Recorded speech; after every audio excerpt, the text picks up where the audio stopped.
Bismillahirrahmanirrahim. Assalamu alaikum. Today we are going to start our fifth lecture and that will be about flow charts. Flow charts के अंदर कौन कौन से main symbols इस्तेमाल होते हैं और उनको कैसे इस्तेमाल किया जाता है और फ्लो चार्ट के फ़ायदे क्या हैं और इम्पोर्टेंस क्या है। आगे चलने से पहले मैं आप लोगों को बताता चलूं कि इससे पहले हम लोगों ने प्रॉब्लम्स को डिफाइन किया था और एल्गोरिथम्स को डिटेल के अंदर पढ़ लिया है। एल्गोरिथम्स की काफ़ी ज़्यादा एग्जांपल भी की हैं। अगर आपके वो लेक्चर मिस हैं तो आप 10th कंप्यूटर के नाम से इस चैनल के ऊपर प्लेलिस्ट मौजूद है, उसमें से भी देख सकते हैं और इसके साथ साथ लास्ट 4 लेक्चर्स के लिंक्स मैंने इस डिस्क्रिप्शन के अंदर शामिल कर दी हैं। ऑलराइट जी, आगे चलते हैं। Flow chart. Flow chart basically it is the diagrammatic representation of algorithms. जो कुछ हमने एल्गोरिथम के अंदर पढ़ा था, algorithm step by step procedure होता था किसी भी काम को करने का, जो कि हम इंग्लिश लाइक लैंग्वेज के अंदर लिखते थे। और फ्लो चार्ट बिल्कुल वही काम है, बस ये है कि ये डायग्रामेटिक है। तो फ्लो चार्ट्स बनाते हुए हम लोग तमाम वही बातें अपने जहन के अंदर रखेंगे जो हम एल्गोरिथम बनाते हुए रखते थे। बस फ़र्क इस बात का होगा कि इस दौरान हम स्टेप्स की जगह सिंबल्स को इस्तेमाल करेंगे।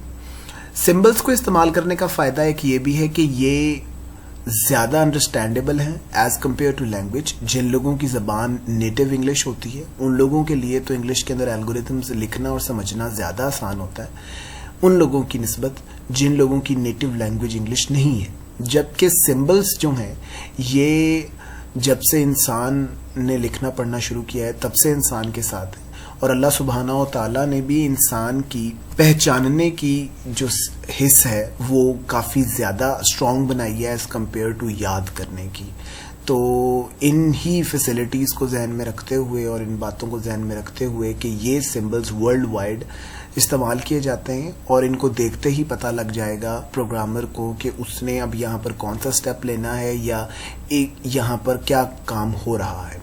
फ्लो चार्ट्स ना सिर्फ हमें हेल्प आउट करते हैं प्रोग्राम को बनाने में, बल्कि ये हमें प्रॉब्लम्स के सोल्यूशन को अंडरस्टैंड करने में भी बहुत ज़्यादा अच्छे तरीके से हेल्प आउट करते हैं और इससे हमारे गलती के चांसेस बहुत ज़्यादा कम हो जाते हैं। और आई जी, अब हम इसको रीड आउट करते हैं जस्ट इन केस के if we miss anything. Flow chart. Flow chart is a diagrammatic representation of algorithm. ये एल्गोरिथम को तस्वीरी शक्ल के अंदर जब दिखाया जाता है तो उसको आप फ्लो चार्ट कह रहे होते हैं। Describes what operations are required to solve a given problem.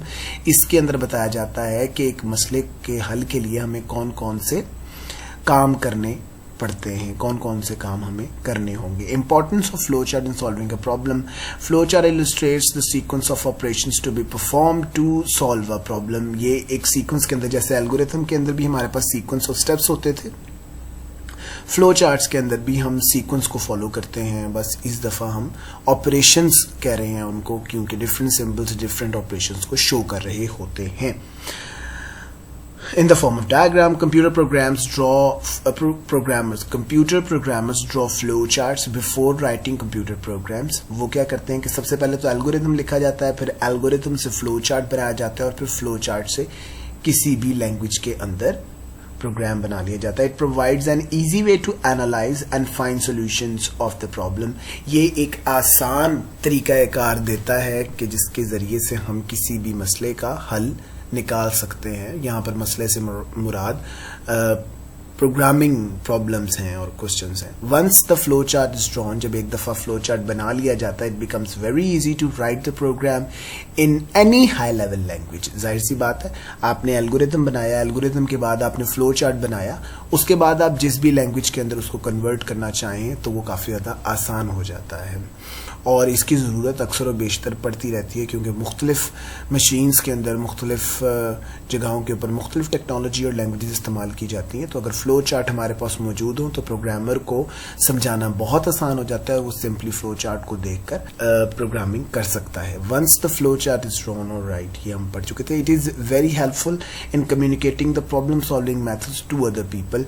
दूसरे लोगों के साथ जो भी हमारी टेक्निक है, जो हमारी लॉजिक है सारी उस प्रॉब्लम को सॉल्व करने की, वो कम्युनिकेट करना इससे बहुत ज़्यादा आसान हो जाता है। It also helps in finding and removing errors in computer programs. और अगर लॉजिकल कोई एरर है। अभी हम आगे चलकर एरर्स की टाइप्स पढ़ेंगे, that we have 2 main categories for errors. तो उसके अंदर एक जो मुश्किल वाली कैटेगरी होती है जिसको लॉजिकल एरर कहते हैं, वो फ्लो चार्ट्स के जरिए काफ़ी आसान है निकालना और ठीक करना। Steps for drawing flow chart. अब हम आते हैं जी स्टेप्स की तरफ। तो इसके अंदर हमारे पास 4 स्टेप्स हैं। Input to the flow chart, types of processing required, decision to be taken and the output to be produce after processing. These are the same steps that we consider before writing an algorithm. तो इसी तरीके से हम flow chart बनाने से पहले इन 4 चीज़ों को जहन के अंदर रखेंगे कि इनपुट क्या होगी फ्लो चार्ट की, प्रोसेसिंग क्या रिक्वायर होगी, डिसीजन कहाँ पे लेना है और आउटपुट क्या होगी।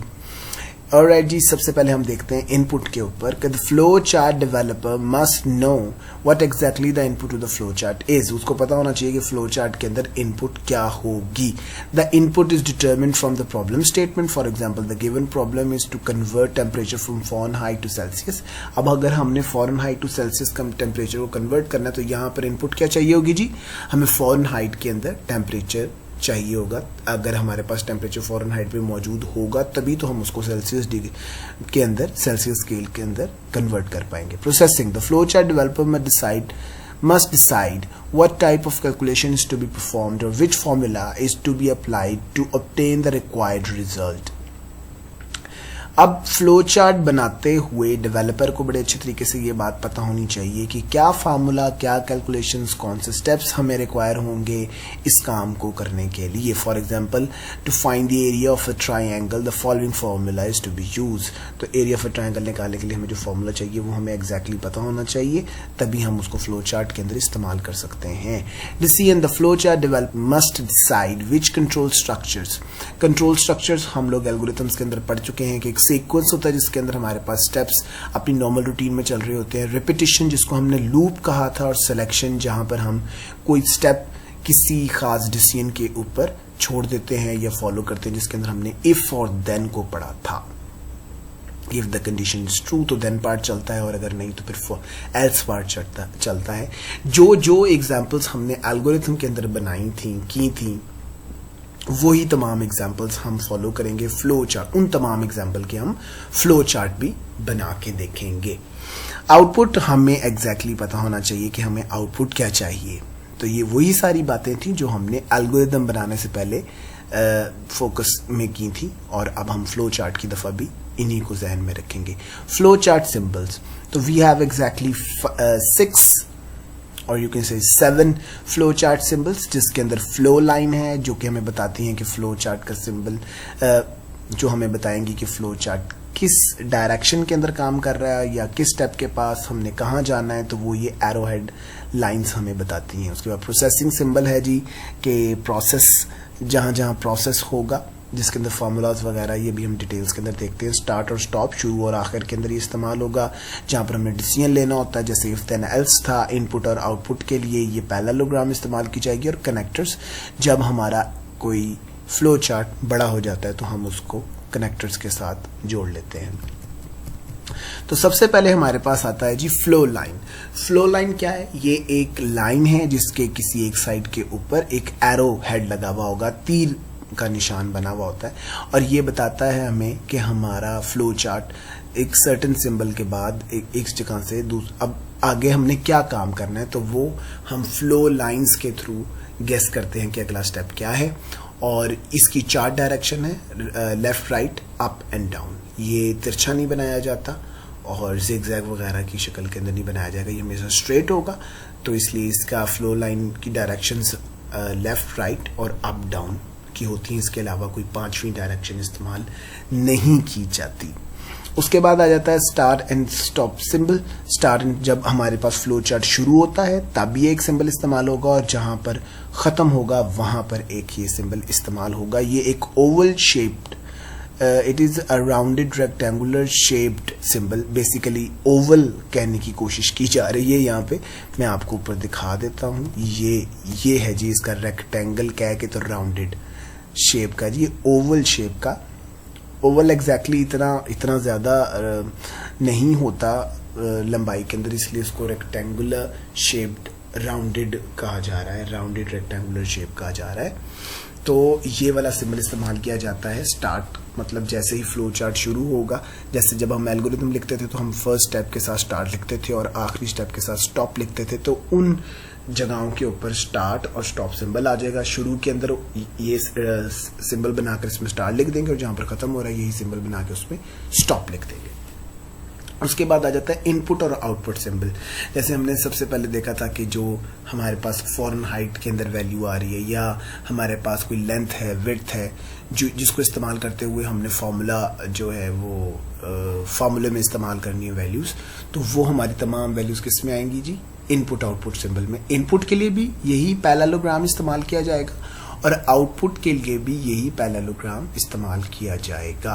और ऐसी जगह जहां पर हमने कोई प्रोसेस करना है, मल्टीप्लिकेशन है, एडिशन है, डिवीजन है, प्रोसेस करते हुए हम रेक्टेंगल इस्तेमाल करते थे, रेक्टेंगल इस्तेमाल किया करेंगे और इसके अंदर अपना प्रोसेस लिखा करेंगे। और जहां पर हमने कोई डिसीजन लेना होगा कि वेदर इट इज ट्रू और फॉल्स, और यहाँ से हमने जंप लेना है या नहीं लेना, जहां कहीं भी कोई डिसीजन आएगा वो हम लिया करेंगे इस डायमंड सिंबल के अंदर, और इसको डिसीजन बॉक्स या डायमंड बॉक्स कहा जाता है। इसकी एक इनपुट और 2 आउटपुट्स होती हैं, बाकी सबकी ओवल शेप की एक इसकी स्टार्ट सिंबल के लिए सिर्फ इसकी आउटपुट है और स्टॉप सिंबल के लिए इसकी सिर्फ इनपुट होती है। इसकी एक इनपुट एक आउटपुट, इसकी एक इनपुट एक आउटपुट, जबकि इसकी एक इनपुट और 2 आउटपुट्स होती हैं, एक यस की आउटपुट होगी और एक नो की आउटपुट होगी। और उसके बाद आ जाता है जी हमारे पास कनेक्टर। कनेक्टर 2 ऑन पेज और ऑफ पेज कनेक्टर है। जब आपका फ्लो चार्ट, अव्वल तो इसकी जरूरत होपफुली आपको नहीं पड़ा करेगी, बट जस्ट इन केस अगर आपका फ्लो चार्ट एक पेज के ऊपर पूरा नहीं आ रहा, तो जहां पर आपका पेज खत्म हो रहा है वहां पर आप ऑन पेज कनेक्टर लगाते हैं और अगले पेज के ऊपर ऑफ पेज कनेक्टर लगाते हैं। जहां पर पेज खत्म हो रहा है वहां पर सर्कल, और जहां पर पेज अगला पेज के ऊपर शुरू कर रहे हैं वहां पे ऑफ पेज कनेक्टर लगाकर ये वाला सिंबल लगा दिया जाता है। और अगर फर्स्ट पेज है तो दोनों में 1 1 आ जाएगा, सेकंड पेज है दोनों में 2 2 आ जाएगा। ठीक है जी। तो इस तरीके के साथ आपका फ्लो चार्ट जितना मर्जी लंबा होता जाए वहां पर आप ऑन पेज और ऑफ पेज कनेक्टर्स लगाकर उसको अगले पेजेस के ऊपर ट्रांसफर कर लेते हैं। So these are the symbols, these are all the symbols that are used in developing a flow chart. Okay, so the first example for flow chart is the same that as we have discussed in learning algorithms के finding the sum product and average of 5 numbers। तो आप लोगों को पता है इसकी input क्या है, प्रोसेस क्या है और आउटपुट क्या है। तो उन्हीं को देखते हुए सबसे पहले स्टार्ट किया। स्टार्ट करने के बाद हमने 5 वैल्यूज इनपुट लेनी, A B C D E, जो भी कोई इनकी वैल्यूज आती है, अभी हम उनको गेस नहीं कर रहे। उसके बाद प्रोसेस सिंबल आ गया जी हमारे पास। आप देख सकते हैं स्टार्ट के लिए हमने ओवल इस्तेमाल किया, इनपुट के लिए हमने पैरेललोग्राम इस्तेमाल किया, और उसके बाद प्रोसेसिंग के लिए जहां पर हमने प्रोसेसिंग के अंदर ये तीनों काम हो गए। सम के अंदर इन 5 को ऐड कर दिया गया, प्रोडक्ट के अंदर इन 5 का मल्टीप्लिकेशन कर दी गई, और एवरेज के अंदर सम को डिवाइड कर दिया टोटल नंबर ऑफ वैल्यूज के ऊपर। तो ये सारी कैलकुलेशंस हमने की प्रोसेस सिंबल में। इनको अलग-अलग भी किया जा सकता है और एक ही सिंबल के अंदर भी किया जा सकता है। इट्स अप टू यू, ये आपकी मर्जी हुआ करेगी।